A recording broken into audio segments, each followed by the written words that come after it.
e o professor ter um interlocutor para os seus escritos é primordial. Então, vamos lá, gente. Aqui tudo, até agora eu li para vocês, né? Falando a respeito do diário de bordo, e eu vou fazer outras leituras e vou explicando para vocês. O que é o diário de bordo? O diário de bordo ele é um documento pedagógico e ele é um registro de todas as vivências daquele dia que o professor fez, mas não é algo apenas descritivo.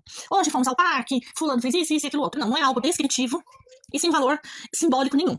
O diário de bordo, ele é algo que você vai fazer, como o próprio nome já diz, um diário. Ele tem que ser uma escrita reflexiva. Quando o professor vai escrever o diário de bordo, ele tem que ter em mente algumas coisas. Para que eu estou escrevendo esse diário de bordo? Qual o objetivo dele? Qual o propósito dele?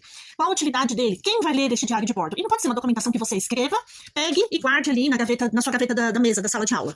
Tem que ser algo que vai fazer você refletir a respeito da sua conduta pedagógica. Ou seja, essa escrita vai fazer você refletir a respeito das vivências. Então, por exemplo, eu elaborei um projeto em que, com algumas crianças deu certo, com outras não deu certo, e aí eu volto lá naquela escrita, eu pego um dia da semana, pego no diário de bordo, volto nas escritas e percebo que aonde deu certo, aonde deu errado, e vou ajeitando. Porque todo o trabalho pedagógico, toda a documentação pedagógica é extremamente flexível, né? O diário de bordo não seria diferente. Então, a escrita do diário de bordo, ela tem que ser uma escrita reflexiva. Então, por exemplo, eu mandei no grupo que eu tenho, um canal lá do WhatsApp, que muito provavelmente eu vou mandar esse vídeo pra lá também. Hoje foi um dia encantador, no versário 2, ao receber as crianças com canções suaves, percebi a Clara mostrando uma independência crescente, explorando o ambiente com modinhos curiosos. Olha que legal, tá descrevendo o que a criança fez, mas é uma escrita reflexiva, né? Que o professor já está vendo a independência dessa criança. Ou seja, a partir dessa independência, eu posso elaborar outras vivências com dificuldades e obstáculos maiores, para que ela se desenvolva cada vez mais e mais e mais. Aí, continuando a leitura. Durante a atividade sensorial com panos de diferentes texturas, a Rafaela revelou uma preferência por algo mais macio, enquanto Pedro explorou com entusiasmo a textura áspera. Então, eu, como professora, vejo que, olha, esse aluno gosta dessa textura, o outro gosta da outra. Eu posso trazer uma terceira opção de textura para ver se eles também gostam. Então, vamos lá. Ó, registro da professora no diário de bordo, esse aqui é da D. Freguesia Brasilândia. E as crianças tiveram a experiência de fazer uma livre produção de arte, produzir algo com os materiais que desejassem usar, não interferir na orientação da folha, nas escolhas de materiais, nem no tempo que cada criança desejou ficar criando. Foi uma situação belíssima de se observar. Em dado momento, após ver o tempo médio de criação de cada criança, e por prever que se chamasse mais alguém, haveria confronto com o momento do jantar, encerrei a atividade, que foi retomada no dia seguinte. Então, esse diário de bordo é extremamente reflexivo. Não deu certo, encerra a atividade, retomo no dia seguinte. A maior riqueza e motivo de se escrever um diário de bordo é a potencialização da interlocução, que se opera em 3 ordens. Individual, quando o professor escreve seu processo reflexivo, é acionado a uma necessidade de explicar a si seus critérios e parâmetros, e existe um encontro com o seu fazer saber. Parceria, o segundo. A leitura sistemática do coordenador para as escritas docentes e suas devolutivas escritas auxiliam o professor a conseguir aprofundar cada vez mais suas análises, indagar suas escolhas, perceber suas potencialidades e limites. Coletiva. Quando o grupo é escritor de diário de bordo, há uma sinergia reflexiva na unidade escolar, que possibilita a existência de uma comunidade de aprendizagens nos termos de Francisco Imbernon. E o mais significativo, abre-se a oportunidade de o grupo trocar práticas de formas mais estruturadas. Então, o diário de bordo ele também traz esse benefício de, nos momentos de interação entre os professores trocarem figurinhas. Então, eu leio meu diário de bordo, você vê aquela vivência que eu dei na minha sala, se deu certo, se não deu certo. Você pode fazer a mesma coisa do que eu e eu fazer a mesma coisa do que você. A troca de experiências é muito bom. O diário de bordo pode ser considerado como um registro de experiências profissionais e observações em que o docente que escreveu inclui interpretações, opiniões, sentimentos e pensamentos sob uma forma espontânea de escrita, com a intenção de falar sobre o seu fazer cotidiano. Por isto, não há uma forma fechada de se produzir a narrativa, o que existem são pistas a saber. Indicativo da proposição do dia, com destaque às atividades permanentes, como leitura diária, momento de alimentação, uso do parque, reconhecemos que muito se perde em observações por simplesmente banalizarmos as atividades permanentes, Interesse dos bebês e das crianças para as propostas, organização dos espaços, tempos e materiais para o dia. Falas ou observações específicas de alguns bebês ou crianças todos os dias. Assim, ao final do mês, garante-se no mínimo uma observação para cada bebê e criança. Você não precisa colocar na fala, por exemplo, você tem uma sala de B2, versário 2 com 9 bebês, a fala de 9 bebês. Você sempre coloca a fala daquele bebê que mais chamou a atenção. Se no caso isso não for algo recorrente, você pode fazer uma lista e falar, hoje eu quero falar do bebê Joãozinho. E aí você fala a respeito dele. Amanhã eu vou falar da bebê Maria. Depois de amanhã eu falo do bebê fulano e vai ticando. Desdobramento na condução das propostas didáticas originadas a partir das considerações infantis, possibilidades refletidas pelo professor de futuros encaminhamentos e indicativos da coordenação pedagógica. Compreendemos que registrar é uma ferramenta indispensável para a prática cotidiana pedagógica e que o diário de bordo dialoga com os principais delineados no documento Currículo Integrador da Infância Paulistana. O diário de bordo poderá desencadear um processo reflexivo docente. Para que ocorra tal processo, é condição existir principalmente no início a mediação da coordenadora pedagógica, reconhecendo-se que o aprimoramento do saber fazer docente se dá na interlocução com a coordenação e seus pares. Vocês entendem o que essa frase quer dizer? Ou seja, para que o professor aprimore a sua escrita no diário de bordo, tem que ter essa troca de experiências e conhecimentos entre o professor e o coordenador. Então, cabe ao coordenador orientar esse professor. Com o tempo, as narrativas vão assumir um viés mais reflexivo. É aquilo que eu sempre falo para vocês. Com o tempo, vocês vão adquirindo uma escrita mais reflexiva. Porém, é necessário que vocês escrevam para saberem escrever. É a prática. Não é a reflexão e só a teoria que leva à perfeição. É a prática que leva à perfeição. Contemplando o desenvolvimento de projetos, percursos, propostas e detalhes sobre fatos, processos, locais e datas das investigações, questionamentos, descobertas, indagações, dificuldades e facilidades, dúvidas, surpresas e conquistas de bebês, crianças e professores. Os diários de bordo, vão se constituindo ao longo de um tempo. Sobre esse assunto, Alcântara aponta que as produções textuais docentes passam por diferentes etapas, que vamos conhecê-las agora.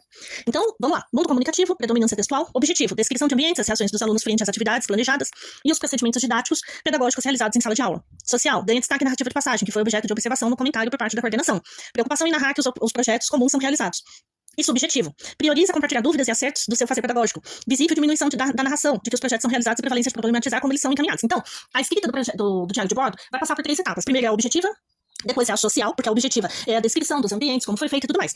A social, que ganha uma narração, uma observação maior, e a subjetiva, que é aquela em que o professor vai sim descrever o que foi feito, mas ele vai fazer indagações. Então, por exemplo, voltando aqui no modelo que eu passei para vocês, né?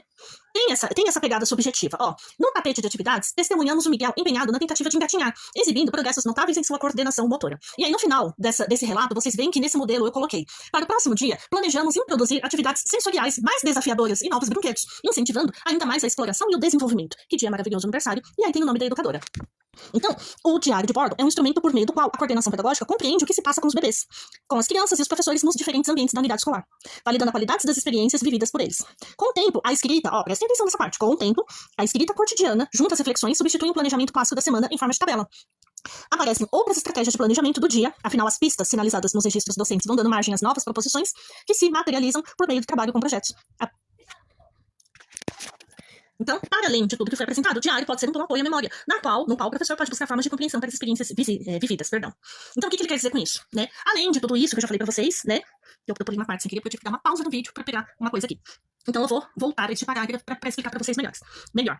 Então, assim, aparecem outras estratégias de planejamento do dia. Afinal, as pistas sinalizadas nos registros docentes vão dando margem às novas proposições que se materializam por meio do trabalho com projetos. Então, o que acontece? O diário de bordo ele vai te dando pistas do que fazer e você vai conseguindo elaborar projetos por meio disso, porque você vai vendo que dá certo, que não dá certo, por meio das suas reflexões. Né? Como o exemplo que eu dei para vocês, ó. As sonecas, eu vou dar outro exemplo. As sonecas tranquilas e as tentativas de engatinhar do Miguel durante a estimulação motora são indicadores significativos do seu desenvolvimento físico e motor. Ou seja, isso aqui tá dando certo. Então, vamos continuar? O que a gente pode acrescentar mais?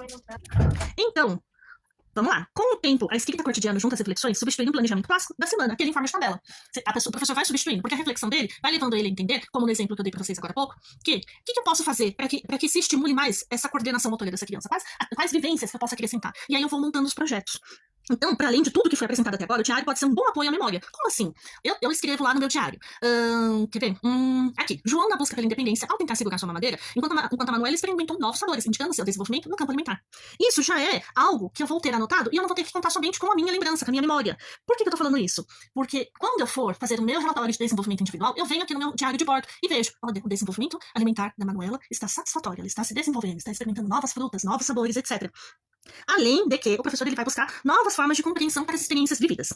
Então, vamos lá para o texto. O processo de agir, refletir sobre a ação e replanejar novas estratégias pode ser facilitado à medida que se analisam os acontecimentos e esse conhecimento é utilizado em outras situações vivenciadas.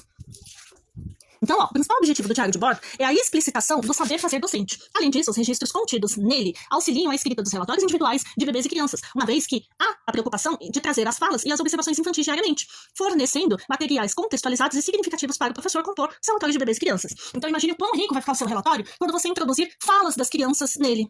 Imagina o quão rico esse relatório vai ficar, né? Você, além de descrever a vivência, você coloca lá a fala da criança. Então, vou dar um exemplo claro para vocês entenderem, né?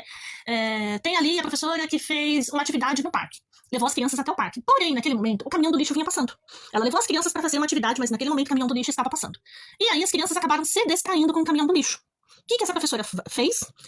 Ela pegou, chegou perto das crianças, e aí as crianças começaram. O João virou para a professora e falou: professora, que caminhão é esse? O que ele está fazendo? E aí a professora vai lá e explica: esse é o caminhão do lixo. Esses moços são os garis se aproximam, conversam com as crianças, tiram as dúvidas das crianças, e aí você coloca lá a fala do João: oi, senhor gari, tudo bem? O que o senhor faz? Imagina o quão rico vai ser você montar o seu relatório falando que esta criança tem um bom desenvolvimento. A linguagem oral dela está muito bem desenvolvida. Visto que no dia tal aconteceu tal coisa, ela falou tal coisa. Vocês conseguem entender? Então, A qualidade do diário de bordo está intimamente relacionada com a possibilidade de ser um instrumento aglutinador de planejamentos, reflexões, registros infantis, fazeres docentes e indicativos de formações coletivas. Não recomendamos que o diário de bordo seja mais um instrumento. Logo, a coordenação pedagógica, bem como a unidade escolar, antes de optar em adotá-lo, precisa ter clareza de suas vantagens didático-pedagógicas e sobre como o diário de bordo pode ser um articulador de diferentes instrumentos e estratégias. Então, é isso, gente. O diário de bordo ele é muito mais do que só um instrumento de registro, mas ele é um instrumento de reflexão do saber fazer pedagógico do professor. E aí, ele é mais do que isso também, porque ele vai ser um instrumento de reflexão para a elaboração do seu relatório de desenvolvimento individual. Espero que vocês tenham entendido o que é o diário de bordo, a sua importância e como elaborar ele. Muito obrigada e até o próximo vídeo.